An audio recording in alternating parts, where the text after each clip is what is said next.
Hey everyone! Before we get started, tell me in the comments where you are watching from. I will love to see how far this community reaches, and while you are at it, don't forget to subscribe. Alright, let's jump into today's video. The case of Athena Strand. A young girl disappeared from her room without leaving a single trace behind. Authorities launched a massive search operation, deploying drones, helicopters, and enlisting the help of hundreds of volunteers. Despite these extensive efforts, not a single clue emerged. However, on the third day of the search, unexpected developments surfaced that instantly thrust the case into the national spotlight, shocking everyone involved. Athena Strand was born on May 25, 2015, in the small town of Duncan, Oklahoma. After her parents divorced, Athena stayed with her mother while her father moved to Texas. Despite occasionally, her mother would take her to visit him too, as they maintained a good relationship and wanted Athena to enjoy time with both parents. Eventually, both of them remarried, and Athena gained two younger sisters, with whom she shared a strong bond. They cherished their time together and made the most of every moment. Athena was a cheerful, outdoorsy child who radiated happiness and thrived in nature. In late 2022, when she was 7 years old, Athena went to live with her father in Texas temporarily, planning to return to her mother in Oklahoma after the New Year holidays. During this period, Athena was enrolled in a nearby elementary school. Her father's home was in a secluded rural area, surrounded by woods and open fields. She enjoyed spending time outdoors with her dad and had a positive relationship with his new wife, Elizabeth. On November 30th, things started out like any other day. Athena arrived home from school at around 4:15 p.m. At the time, her father and grandfather were out hunting, leaving her at the house with Elizabeth. That evening, Athena seemed to be in a bad mood, which led to a disagreement between her and Elizabeth. Upset, Athena retreated to her room while Elizabeth went to the kitchen to start making dinner. About 20 minutes later, Elizabeth went to call Athena for dinner. To her shock, Athena was gone. Elizabeth searched the house from top to bottom and checked the yard, but there was no sign of her. She then contacted her husband's relatives who lived just a few 100 yards away, as Athena would occasionally visit them. However, they hadn't seen her either. Elizabeth then called her husband and explained the situation. He immediately urged her to contact the police and rushed home. Around 6:40 p.m., Elizabeth called 911, and officers arrived at the house within 14 minutes. She recounted what happened, explaining that she believed Athena may have run away following their argument. However, Athena's relatives were highly skeptical of that theory. To begin with, Athena was only 7 years old and had never ventured far from home on her own. Additionally, it was already getting dark, and she was known to be afraid of the dark. Initially, police were suspicious of Elizabeth, particularly because she waited about 40 minutes before reporting Athena missing. However, after she explained how she had thoroughly searched the house and reached out to nearby relatives, authorities found her explanation credible. They quickly launched a search operation. Even though night had already fallen, officers began scouring the surrounding forests and fields within several kilometers of the home. Their leading theory was that Athena may have wandered off and become lost in the dark, so they concentrated their efforts on that area. While they also considered the possibility of an abduction, they found no solid evidence to support it. There were no signs of forced entry into the house. Elizabeth hadn't heard any unusual noises or cries for help, and none of the neighbors reported seeing anything out of the ordinary that evening. Athena's family members and concerned locals quickly joined the search efforts alongside law enforcement. Her mother rushed to the scene as soon as she learned about her daughter's disappearance. The search continued into the early morning hours, wrapping up around 5 a.m., but there were still no signs of Athena. The difficult terrain surrounding the house, especially in the darkness, made this search even more challenging. At 7 a.m., the police resumed operations with an increased number of officers. As word of Athena's disappearance spread across the county, hundreds of volunteers came forward to help. Some searched the rugged landscape on horseback and ATVs, while police used drones and helicopters equipped with thermal imaging cameras. Despite these combined efforts, Athena remained missing by the end of the day. Authorities grew increasingly concerned for her safety, especially since winter had already begun. While Texas is a southern state, temperatures during that time had dropped to around 50 degrees, raising further alarm. Given that the girl was wearing light clothing, it would have been really challenging for her to endure such weather. On the third day, the search continued, and the police expanded the area to miles around the house. They also involved their colleagues, exploring the possibility of a criminal aspect to the case despite the initial lack of evidence of abduction. The police increasingly doubted that Athena had left the house of her own accord during these days. They combed several miles in all directions, but they couldn't find the girl the idea that she could have walked such a distance without encountering any civilization seemed highly doubtful. Investigators tried to identify everyone who was near Athena's house that evening. This task was quite challenging since the residence was surrounded by trees and located a few dozen yards away from the main road. Moreover, there wasn't a single surveillance camera in the area. Nevertheless, they quickly obtained their first lead. It turned out that on the same evening, a courier service had delivered a package to the girl's home. Investigators immediately contacted FedEx, where they were informed that the delivery to that address was handled by an external contractor. They reached out to the organization responsible for package deliveries, and they identified the specific van that had arrived at Athena's home that evening. Fortunately for the police, each of these vehicles was equipped with surveillance cameras, so they immediately requested the footage from November 30th. After rewinding to the time when the van arrived at the house, investigators saw very alarming footage. It showed the driver pulling a girl, resembling Athena, into the vehicle. They quickly identified the driver as a 31-year-old Tanner Horner, and the police went to his address. Soon, the man was arrested on suspicion of abduction, and he was taken in for questioning. As soon as investigators mentioned the video evidence, Horner began talking. He explained that on that evening he had indeed delivered a package to Athena's house. When he was backing up his van, he felt a strike and went to check what had happened. Horner found the girl on the ground and realized that he accidentally hit her with his vehicle. Upon approaching, he noticed that she hadn't sustained any serious injuries. The girl was conscious, not crying, and even spoke to him. According to Horner, she told him her name was Athena. Feeling unsure of what to do in this situation, he panicked. After that, he put the girl in his van, trying to figure out how to resolve the situation. She continued talking to him and said that she will tell her father about it, and Horner became even more anxious. He didn't know what to do with the whole situation, as he understood that if the girl will tell adults about the incident, he could face legal trouble. And after that, he continued telling the investigators something that, to put it mildly, puzzled them. According to Horner, he couldn't come up with anything better than to kill her.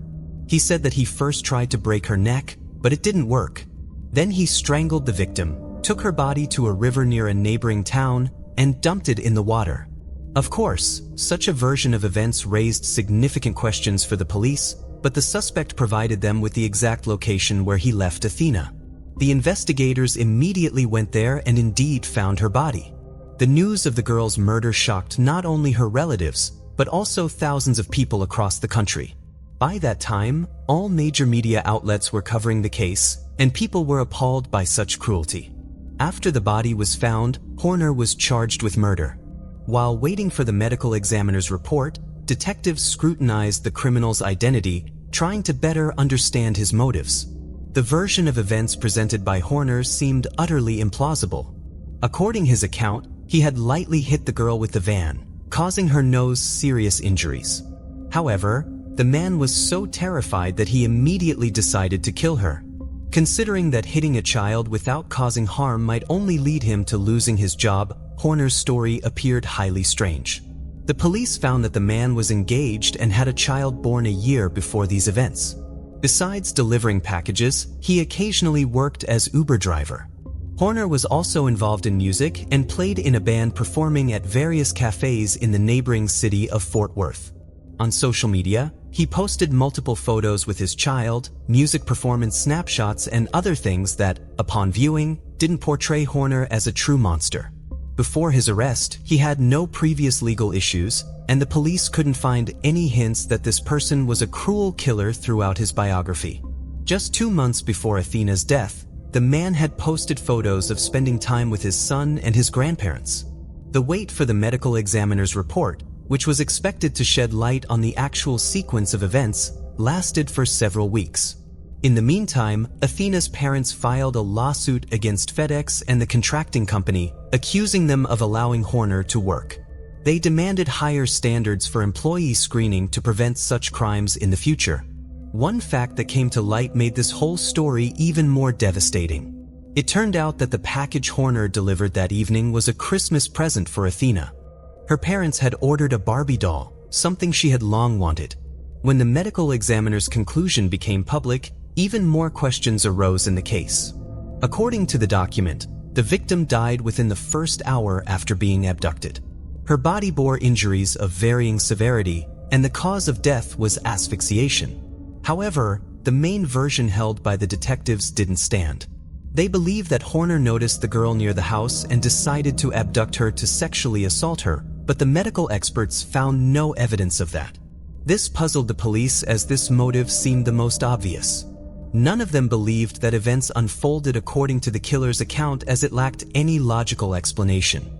Then the investigators speculated that the perpetrator initially planned to sexually assault the girl, but something deviated from his plan.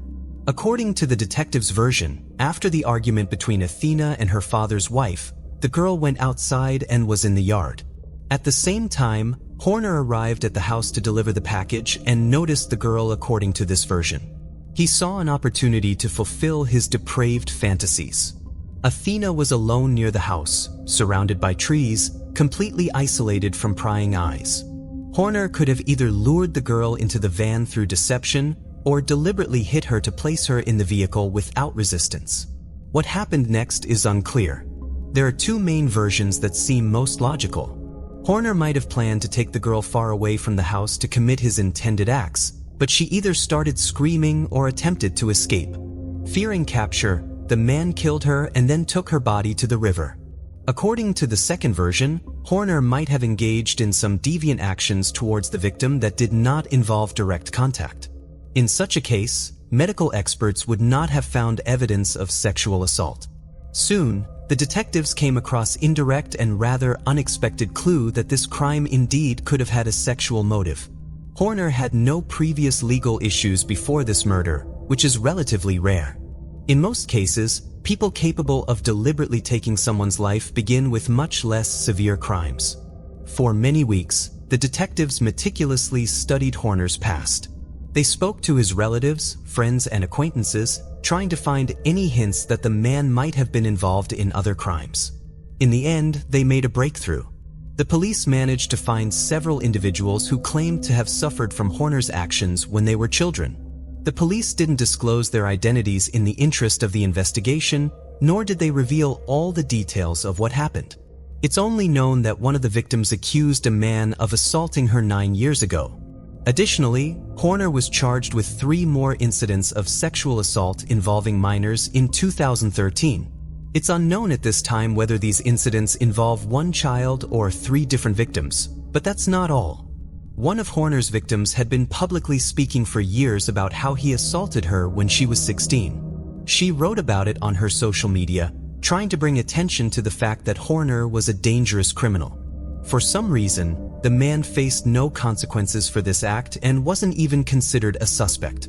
The girl accusing him of this crime wrote that for all those years, nobody believed her. However, after Horner killed Athena, these allegations received much more attention. They exposed the true nature of this individual and his possible motives. Now, Horner will also face separate trials for these 4 incidents. Apart from the legal proceedings for Athena's murder, there's one more aspect that, on its own, might not seem significant. But in the context of all of Horner's crimes, it provides further insight into his true character. After his identity became known to the public, internet users discovered his TikTok account. There were only a few videos, with the last one shot a few weeks before the murder. In this video, Horner recorded his reaction to a clip where someone captured a bug in a glass and then slowly poisoned it with a spray. As Horner watched the bug die, his face took on a disturbing expression, one that suggested he truly found satisfaction in the act. If he was, in fact, a sadist who took pleasure in the suffering or death of others, it casts serious doubt on his original statement about Athena's murder. Horner had claimed he killed her only because he feared punishment for a less serious offense. But considering the possibility of sadistic tendencies, that explanation seems even less believable. And his attorney advised him to retract his confession and plead not guilty. However, that strategy is unlikely to prevent his conviction. The police possess video evidence from the van, and Horner himself disclosed the precise location of Athena's body, making his guilt nearly indisputable. It's also possible that more evidence will be presented during the trial, which hasn't been revealed to the public yet. Investigators likely recovered traces of Athena's DNA from inside the van, and forensic evidence from her clothing or body may also link directly to the killer. For now, all we can do is follow the trial and wait for more information to surface. In the meantime, feel free to share your thoughts on this case in the comments below.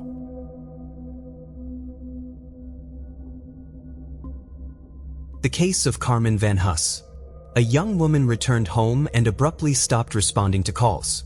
Her family grew concerned, prompting the police to get involved. It didn't take long for investigators to uncover a series of strange and unsettling clues, but for years, the true events remained a mystery. That was until a surprising breakthrough finally revealed an unexpected truth. Carmen Van Huss was born on October 9, 1973 in Indianapolis, Indiana. She was raised there with her parents and two younger brothers. When Carmen was still young, her parents divorced, but she remained very close to her father and spent a lot of time with him.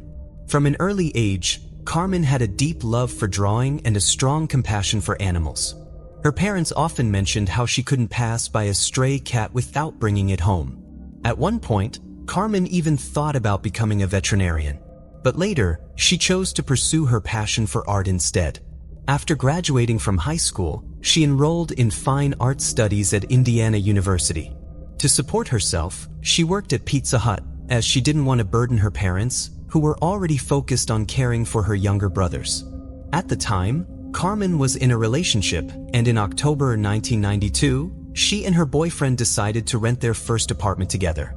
Carmen and her boyfriend moved into an apartment complex near her job, and she remained focused on finishing her degree and pursuing a career in the arts. On March 22, 1993, 19-year-old Carmen visited her sick grandmother in the hospital with her father and brother.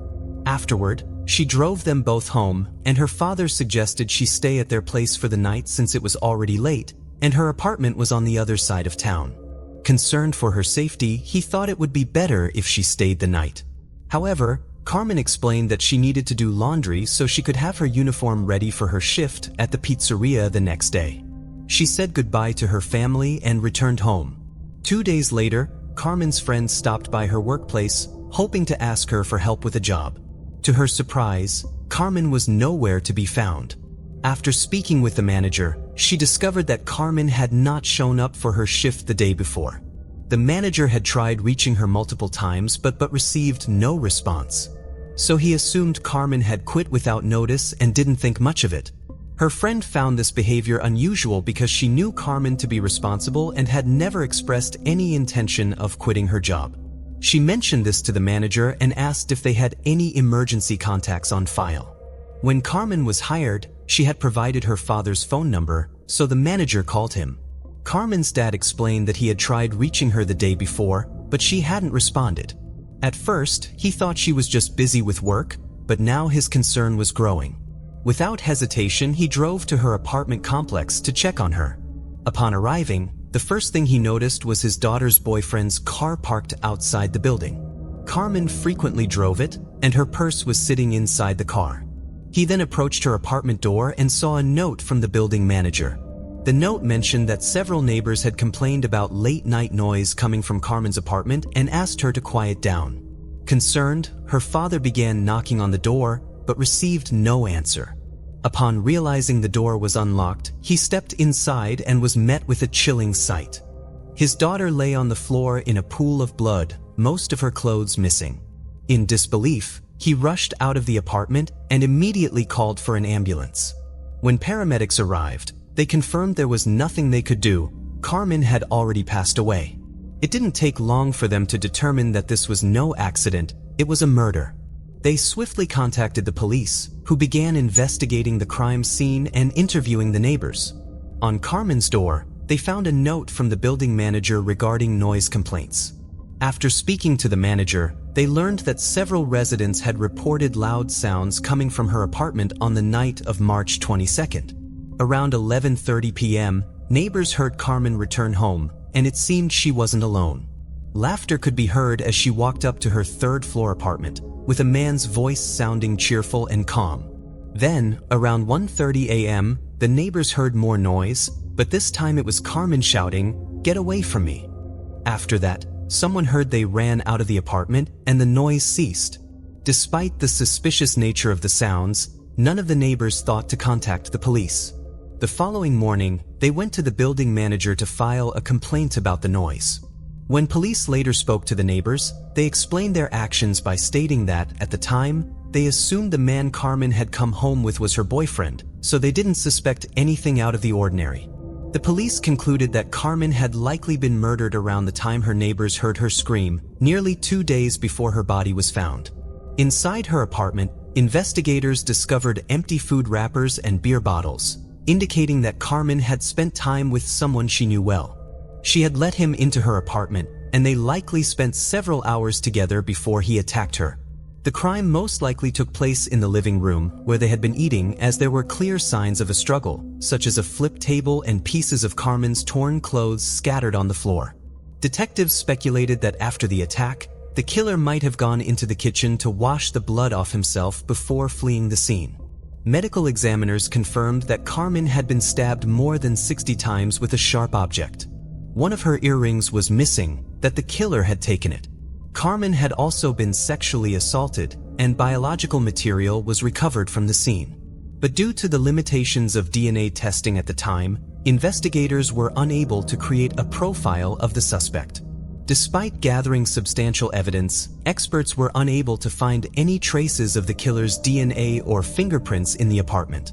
With no leads, no witnesses, and no concrete evidence pointing to a suspect, detectives found themselves at a dead end. It was significant that nothing of value was stolen from the apartment, which led investigators to rule out robbery as a motive. Naturally, they began questioning Carmen's boyfriend, wondering if he could be involved, but that theory was quickly dismissed. The police discovered he had been in Arizona, far from Indianapolis, at the time of the murder, and his solid alibi cleared him as a suspect. The investigation then shifted toward examining Carmen's friends and acquaintances. Based on the evidence, it seemed the motive might have been sexual assault. As a result, detectives focused on individuals who were close to Carmen but not romantically involved with her. They interviewed her friends, co-workers, and others in her life, but none of them could be connected to the crime. With no tangible evidence to move forward, the police held on to hope that some clue, whether fresh scratches, odd behavior, or something else, might eventually surface. Unfortunately, nothing did. Carmen's funeral took place a week after her murder, but her family was about to face yet another blow. During the service, as her father stood near his daughter's casket, he received a call from the hospital. Carmen's grandmother had passed away. This was the family's second devastating loss in just a few days. On top of their heartbreak, they were also facing financial struggles and couldn't afford another funeral. Their friends stepped up and organized a fundraiser to help cover the expenses. Thanks to the generosity of others, they managed to pull together the money they needed. In the weeks following Carmen's murder, police worked tirelessly to find any leads, but nothing panned out. They turned to the public through the media, asking anyone with information about the case to come forward. But unfortunately, none of the tips they received brought them any closer to solving the mystery. The case eventually went cold and stayed that way for years. Detectives would check in on it from time to time, but no matter how many times they looked, they couldn't find any new leads. Carmen's family never gave up fighting for justice. They kept in touch with investigators, gave interviews to local TV stations and newspapers, and begged the public to come forward with any information that could help. But no matter how hard they tried, nothing ever came of it. Carmen's father was never able to return to a normal life after losing his daughter. He spent years seeking justice for her until, in February 2002, he tragically passed away in a car accident. After their father's death, Carmen's younger brother, Jimmy, took it upon himself to keep the case alive. He stayed in regular contact with the police, hoping for any updates. But every time, he was met with the same response. They still didn't have a single lead. This dragged on for more than 10 years, with investigators hitting dead end after dead end, never getting any closer to figuring out who the killer was. In 2013, Detective William Carter took an interest in the case. Even though Carter wasn't part of the homicide unit and usually handled other types of crimes, he had a soft spot for cold cases. In fact, he'd even managed to solve one before, all on his own time. Carter reached out to Carmen's family and began digging into the investigation. Since he could only work on it outside his regular job, the process stretched on for months. The first thing Carter did was ask for a fresh analysis of the evidence from Carmen's apartment, focusing on finding any foreign DNA. Forensic experts went back over several items from a trash bag and actually managed to pull some genetic material. But there was a problem. The sample was only partial, so they couldn't pinpoint who it belonged to. The only thing they could confirm was that the DNA came from a man. Then in February 2015, Carter pushed for a DNA analysis of biological samples taken from Carmen's body. He was hopeful that modern forensic technology would finally give them a clear profile of the killer, moving the case forward. But the results from the lab delivered a shocking twist. The DNA from the body belonged to a woman. Carter knew right away something wasn't right. After digging deeper, he found out the lab had made a huge mistake. They'd mixed up Carmen's DNA with the suspect's samples. He asked for a new analysis, but this time the lab refused, claiming they didn't have the funds, even though the error was on them. To make things worse, the police department had already paid the lab $1,600 for the messed up analysis, and there was no chance of getting that money back. The department refused to pay for another round of testing, but Carter wasn't about to give up. He was sure that re-examining the evidence could finally bring justice for Carmen. Determined, he took a bold step. He started a crowdfunding campaign, asking the public for help. To show his own commitment, Carter even contributed part of the needed funds out of his own pocket. To his surprise, the response was huge. In just 7 hours, he blew past the fundraising goal. Carter announced that any extra money would go towards boosting the existing reward for information about the case, which was already sitting at $10,000. Carter was ready to request a new DNA analysis, this time with the correct samples. But just 2 days after the funds were raised, he called Carmen's brother with unexpected news. He had been ordered to stop working on the case. While the police department didn't outright say the decision was linked to the crowdfunding campaign, it was pretty clear. The fundraiser stirred up mixed reactions from the public. A lot of people wondered why such a crucial test wasn't being paid for by the department and why regular folks had to foot the bill instead. Still, Carter had no shortage of supporters. When Carmen's brother found out about it, he immediately started a petition demanding Carter be put back on the case.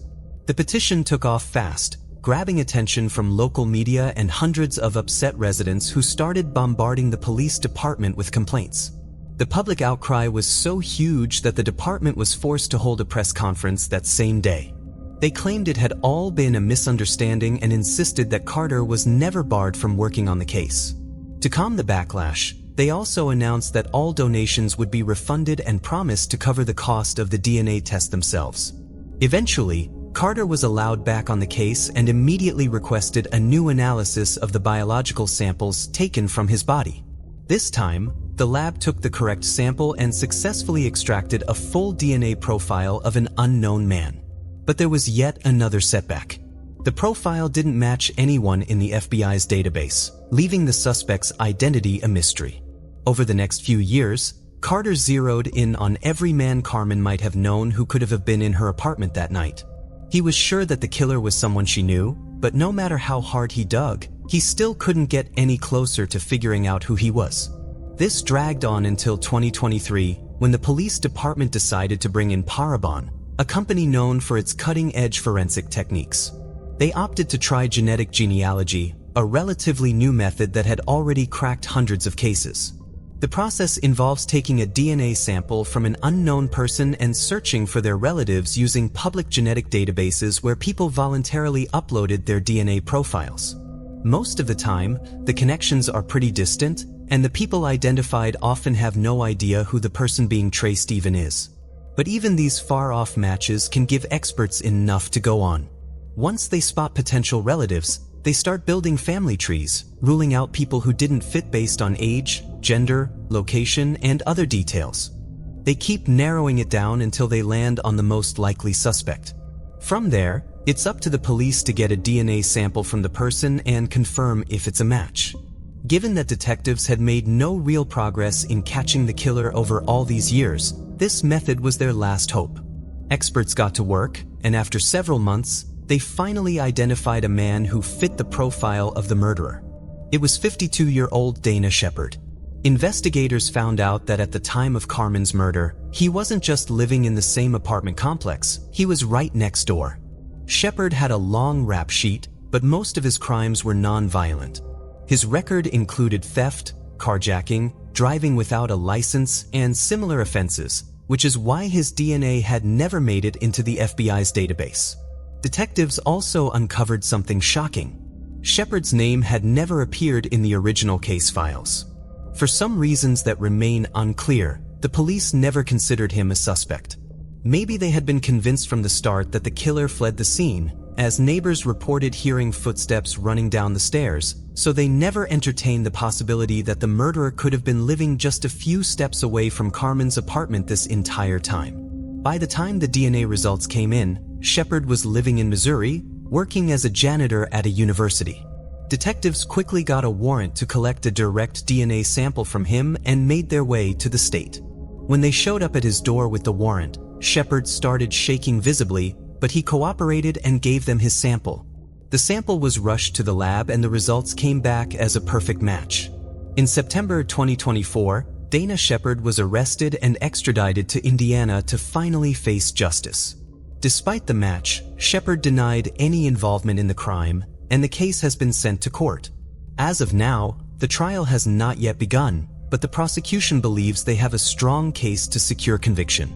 According to the prosecutor's version, Carmen knew Shepard pretty well. That evening, he allegedly came over to her apartment for dinner and drinks. According to statements from neighbors, at some point, Shepard began making unwanted advances toward Carmen. When she rejected him, he attacked her with a knife. Shepard is currently in custody, awaiting trial, and has been denied bail. Carmen's brother expressed gratitude to the investigators for finally identifying a suspect, even though it took more than 30 years. Now, he and the rest of Carmen's family are preparing for the difficult journey ahead as the trial unfolds, a process that could take years. One thing is clear: if Shepard is convicted, he could face up to 105 years in prison. At this stage, the prosecution may be withholding additional evidence that connects Shepard to the crime. If such evidence exists, it will likely be revealed during the trial. Even without it, the DNA match alone could be enough to persuade the jury of Shepard's guilt or lead him to accept a plea deal to avoid a harsher sentence.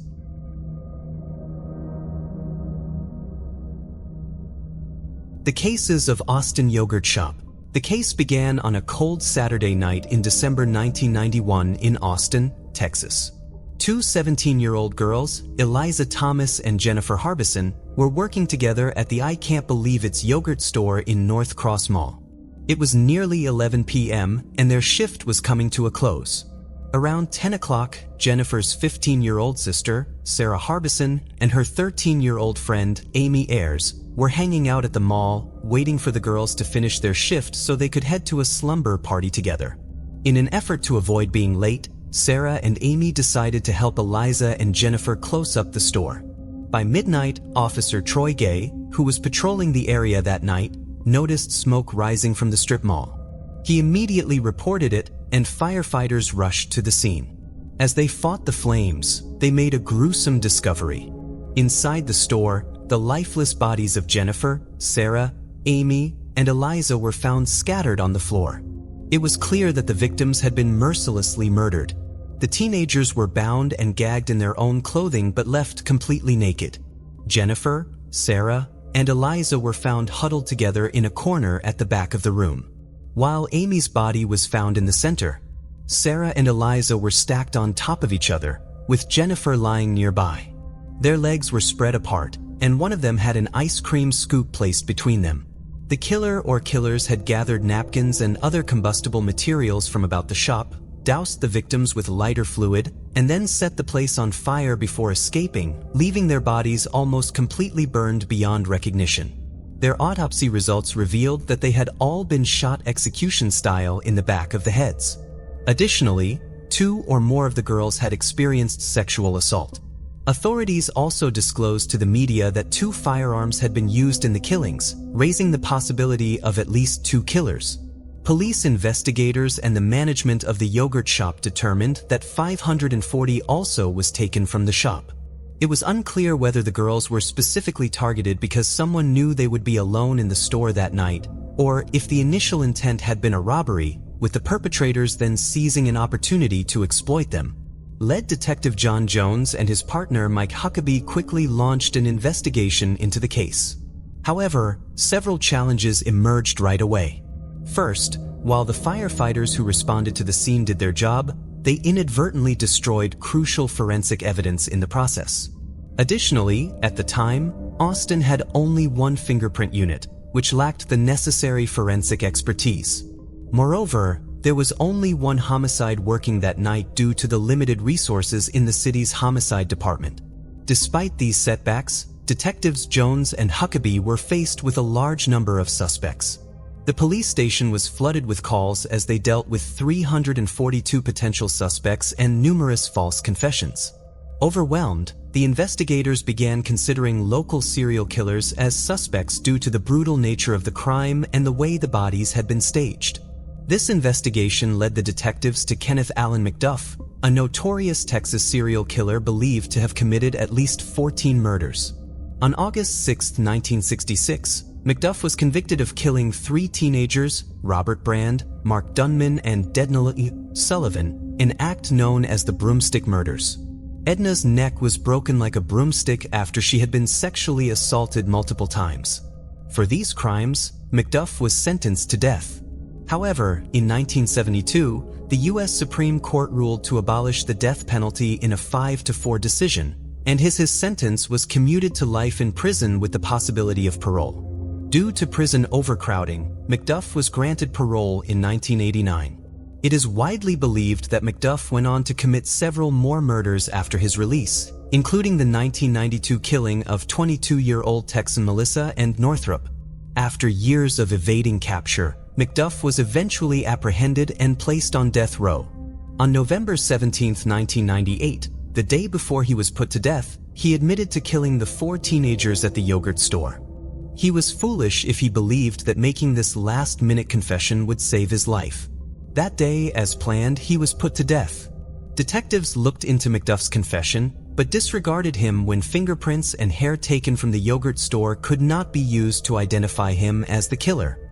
Days after the brutal killing of the girls, investigators received a tip to look into a teenager named Maurice Pierce. Maurice Pierce was a 16-year-old boy who was spotted with a gun that night at the North Crawl Mall where Sarah and Amy were hanging out before going to the yogurt store. The weapon was a handgun with a .22 caliber, the same caliber as one of the weapons used to kill the girls. However, nothing came out from the lead when Detectives Jones and Huckabee questioned Pierce along with his 3 friends who accompanied him to the mall. Ballistics analysis of Maurice Pierce's gun revealed that it did not match the murder weapon. Additionally, just like with McDuff, none of the 4 suspects were identified by the fingerprints and hair samples taken from the crime site. The detectives eventually moved on from this. The case was given to new detectives after years went by without any arrests. Then, in 1999, Forrest Welburn, Michael Scott, Robert Springsteen, and Maurice Pierce, 4 earlier suspects now in their 20s, were apprehended for the killings at the yogurt store. These were the same suspects who had been questioned 8 days prior to the girls' deaths and had been let go due to a lack of evidence. Michael Scott, one of the suspects, admitted to the murders. He wasn't alone though. Robert Springsteen also admitted to killing the girls and raping one of them. The police were sure they had their killers after these confessions. According to the theory, The four boys had intended to rob the yogurt shop. Forrest Wellborn waited outside and kept watch as Michael Scott, Robert Springsteen, and Maurice Bierce entered the store. The theft went horribly wrong, though, and all of the females were killed. The allegations against Wellborn were dropped after the authorities made 2 attempts to indict him for the killings, but were unable to do so due to a lack of evidence connecting him to the crime. Charges against Maurice Bierce were also dropped due to a lack of evidence, which was extremely difficult for the police and the families of the victims to accept because he was thought to be the mastermind behind the crime and the subsequent killings. Both Robert Springsteen and Michael Scott were found guilty of Capil murder after separate trials for the yogurt store killings. The state of Texas had approved a new death penalty statute, making it feasible for Robert Springsteen to receive the death penalty even after the Supreme Court decision in 1972. But Michael Scott received a 99-year jail sentence. However, shortly after their trials, grave questions were presented that showed Springsteen and Scott might not have been guilty. In the beginning, there was no tangible proof connecting any of them to the crime. Both men added that their confessions had been forced upon them, and there was some proof to support their assertions. One of the detectives working on the case was reassigned after it was claimed that he had forced confessions in an unrelated case. Additionally, a picture of another Austin police officer aiming a gun at Scott's head during questioning surfaced. Both convictions were overturned by the courts after they determined that they had violated Springsteen and Scott's Sixth Amendment right to confront their accuser. This came 15 years after the yogurt shop killings were perpetrated. During the trial, Michael Scott and Robert Springsteen's confessions were used against each other, but their attorneys were never permitted to cross-examine the accuser. It was determined that their constitutional rights had been violated as a result. Later, in February 2008, DNA testing on the evidence gathered from the crime scene revealed that neither Scott nor Springsteen's DNA, nor that of any other persons accused of the crime, matched the results. According to then Travis County District Attorney Rosemary Lemberg, the yogurt store murder was committed by Scott and Springsteen, but the men would not be charged again until the unknown man linked to the DNA evidence at the crime scene was located. The majority of law enforcement officials continue to believe that the original 4 suspects were the culprits, and that the DNA evidence was a fabrication.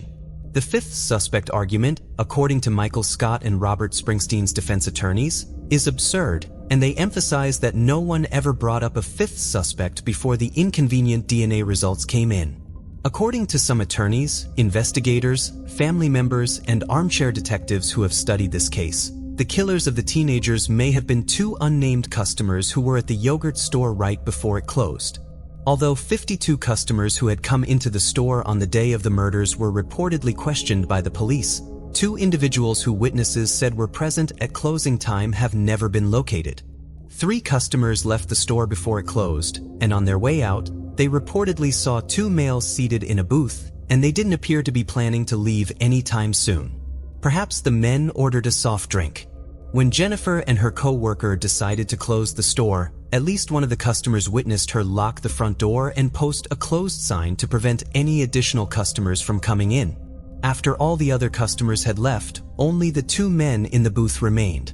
Witnesses gave the following descriptions of the persons of interest. One is around 5 foot 6 inches tall and has lighter hair, maybe like a dirty blonde. He seemed in his late 20s through early 30s. The second man is noted as being larger. Both were dressed in larger jackets, one of which was green, an army fatigue kind of looking jacket. The other had a black jacket. Neither of these males has been named as of yet. In the end, it is debatable if robbery was really the true motivation in this instance. It is difficult to believe that these killings were just the outcome of a robbery gone wrong, given the meager sum of money seized and the high level of violence. The likelihood murder was committed with sexual motivation, and that the murderers only grabbed the money as an afterthought is substantially higher. The possibility that one of the girls knew the murderers, or that Sarah and Amy were followed from the mall to the yogurt shop, adds an unsettling layer of complexity to the case. The connection of the DNA evidence found at the scene to the 2 male customers seen lingering in the store after closing could indeed be a critical piece of the puzzle. The impact of the murders on the Austin community was profound, leaving many to question the safety of a city once considered a peaceful place. The loss of 4 young lives in such a violent manner left an indelible mark on the city, and the phrase, "Austin lost its innocence," speaks to the deep sense of shock and fear that followed. The transformation of the yogurt shop into a nail salon doesn't erase the tragedy that occurred there, and the plaque that stands in the parking lot serves as a poignant reminder that justice has yet to be served. As for who killed the girls, it's difficult to say without more information, but the focus on potential suspects, the DNA evidence, and the connection to McDuff's past crimes raises many questions. It seems likely that the investigation could still hold important leads, and there may be much more to uncover before the truth is revealed.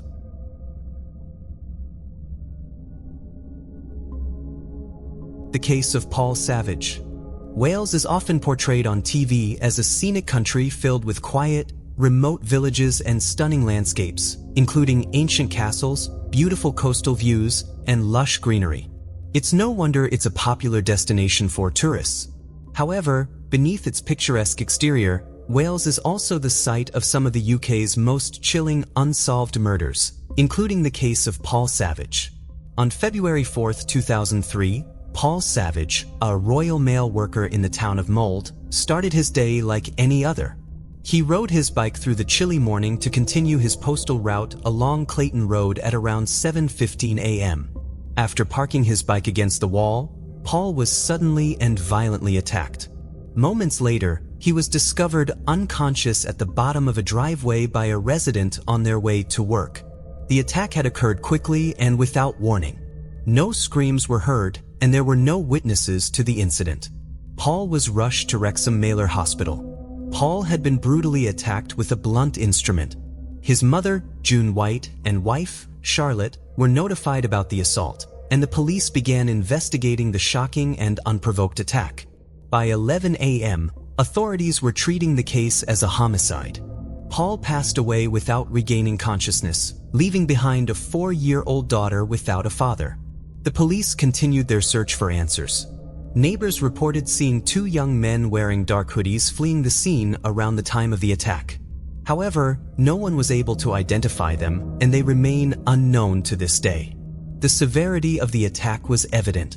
Paul had been beaten so viciously that his jaw was shattered, and the base of his skull was crushed.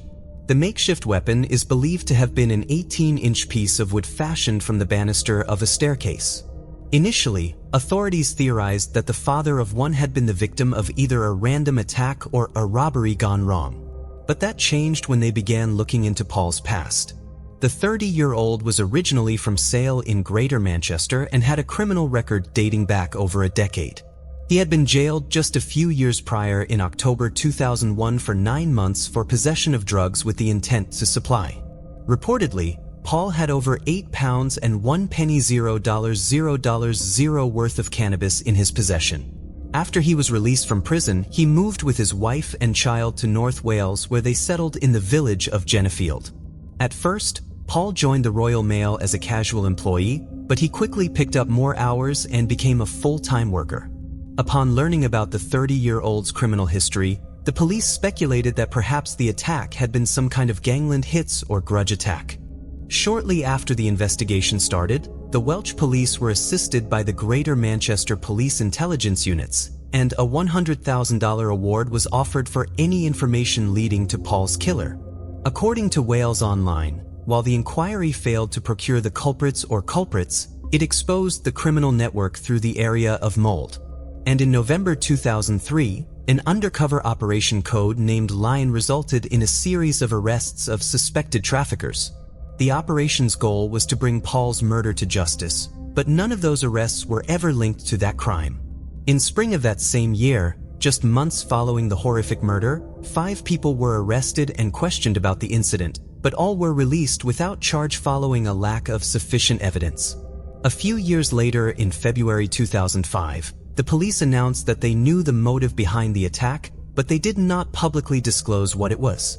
For years, Paul's case remained dormant, at least publicly. Very little progress appeared to be occurring, and hope for the postman's loved ones began to dwindle as they questioned whether or not they would ever see justice. In February 2017, the case was featured on BBC's Crime Watch Live program and included a reconstruction of events. Although this brought in some leads, none of them panned out. A year later, authorities revealed that they had never been closer to a conclusion during the investigation. They also announced that they would be reviewing forensic evidence, hoping advances in forensic science would lead them to a new clue. Paul's mother, June, continues to look for answers. She told the someone knows who murdered my son. I will never give up. I won't. June described her son as a cheerful, easygoing man who loved football and his job. After his death, she spent 5 years fighting ovarian cancer before finally being given the all clear. Her husband, Lance, passed away in February 2007. June left Mold in February 2004 and now resides in England with her partner. Law enforcement believes that the key to solving this case lies within the local community. They mention that people may be too afraid to come forward and are hopeful that, with time, more individuals will feel comfortable sharing what they might have witnessed or heard. Paul's case remains unsolved. If anyone has information about his murder, they can contact Crime Stoppers at 080051.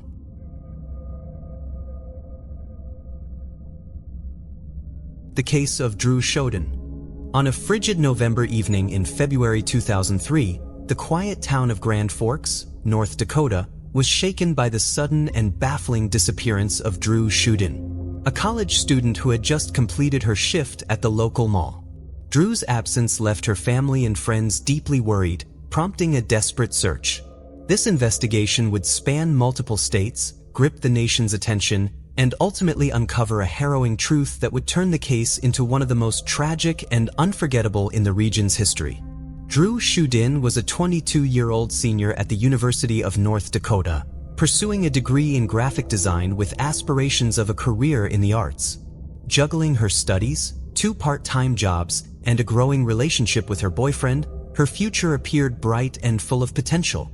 On the night of November 22, 2003, Drew completed her shift at Victoria's Secret in the Columbia Mall and headed toward the parking lot. Before leaving, she made a brief stop to purchase a new purse. While on the phone with her boyfriend, their conversation was suddenly cut short, her final words eerily simple. Concerned by the sudden disconnection, her boyfriend tried to reach her again, but all he heard was static and the sound of buttons being pressed. Later that evening, Drew was supposed to show up for her second job, but when she failed to arrive, her friends and family knew something was terribly wrong. A quick search of the mall parking lot uncovered her car still parked there and a knife sheathed near one of the tires. Signs that something sinister had occurred. It seemed Drew had vanished without a trace. As panic set in, law enforcement launched an intense search for her and multiple agencies, including the FBI, became involved. They traced her last phone call to an area near Crookston, Minnesota, about 25 miles from the mall. Then a crucial tip came in. A witness reported seeing a familiar face. Alfonso Rodriguez Jr., a convicted offender in the mall the day Drew disappeared. Rodriguez had a violent criminal history, including multiple assaults against women, and had recently been released from prison just months before Drew's disappearance. Investigators zeroed in on him as a prime suspect. During a search of Rodriguez's car, the police found blood traces that matched Drew's DNA, along with knives similar to one that could have been paired with the sheath found by her vehicle. The evidence mounted, and Rodriguez was arrested and charged with Drew's kidnapping. But despite Rodriguez's arrest, Drew remained missing for months. Her family, friends, and volunteers searched tirelessly, holding out hope for a miracle. On April 17, 2004, nearly 5 months after she went missing, Drew's body was found in a ravine near Crookston, Minnesota, buried under snow. She had been bound and left half naked in a shallow grave. Her body concealed for months by the harsh winter conditions. The discovery ended the agonizing search, but brought unimaginable heartbreak to her family and the community. Drew's lifeless body confirmed everyone's worst fears, leading to Rodriguez being charged with her abduction and tragic murder. This charge made him eligible for the federal death penalty. Although he was initially sentenced to execution on February 8, 2007, an appeal overturned the decision on May 18, 2023, resulting in a life sentence without the possibility of parole. For Drew's family, the pain of her loss remains ever present. Her father, Alan Shoden, continues to share her story, ensuring her memory endures and celebrating the vibrant life she once lived. Their advocacy efforts led to the creation of the National Offender Public website, commonly referred to as Drew's Law, which grants communities greater access to information about offenders in their area. This law serves as a lasting tribute to Drew and reflects her family's commitment to protecting others from experiencing the same tragedy. Alan still cherishes the final voicemail his daughter left him, a precious reminder of her warmth, kindness, and the light she brought into the lives of so many. Thank you so much for watching and exploring these cold cases with me. If you found the video interesting, don't forget to give it a thumbs up and subscribe to NA Cold Cases for more deep dive into the unsolved and unexplained.